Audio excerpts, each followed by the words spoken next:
मंथन आरंभ होता है। मदराचल पर्वत को बीच में रखा गया, वासुकी नाग को रस्सा बनाया गया एक तरफ। अब देखिए, दैत्य बलशाली बहुत है लेकिन बुद्धि एकदम नहीं है, मूर्ख है। लेकिन भगवान बलशाली होने के साथ साथ बुद्धिमान है। उनको पता है कब बल का प्रयोग करना है और कब बुद्धि का प्रयोग करना है। तो भगवान ने देवताओं से कहा कि तुम जिद करना कि हमें नाग के मुख की ओर रहना है। दो कोना है ना, जब नाग को रस्सा बनाया गया है तो एक तरफ नाग का मुख आएगा, एक तरफ उसकी पूंछ। तो भगवान कहते तुम जिद करो कि हमको तो मुख की ओर रहना है।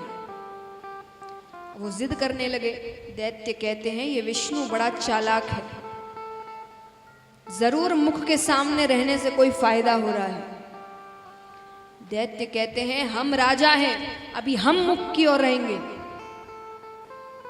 भगवान कहते हैं बात तो सही है, राजा तो यही है, कोई ना हम पीछे चले जाते हैं। भगवान पीछे चले गए। अब मंथन आरंभ करने लगते हैं तो पहले तो वो पर्वत डूबने लगता है।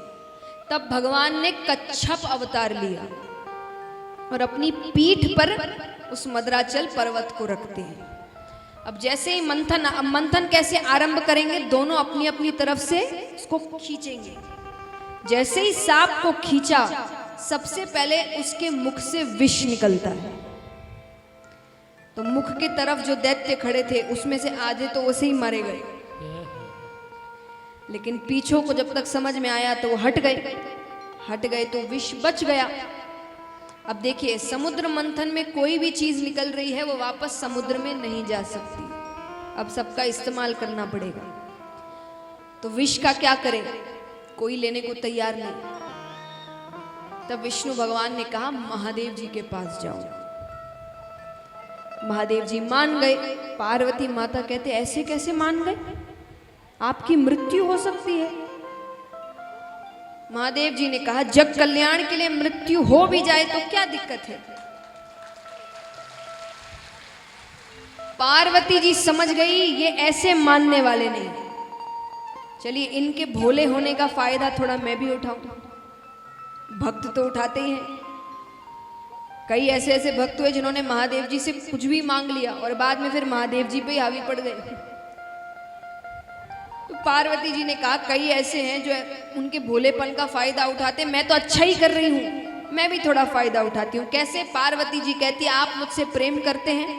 बोले करते हैं। तो आपके शरीर में मेरा स्थान कहाँ है, मैं कहाँ रहती हूँ?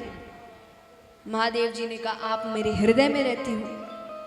तो बोले वो विष तो गले से हृदय में भी उतरेगा। बोले उतरेगा तब तो मेरी भी मृत्यु हो जाएगी, आप पर पत्नी हत्या का कलंक लगेगा। महादेव जी कहते नहीं।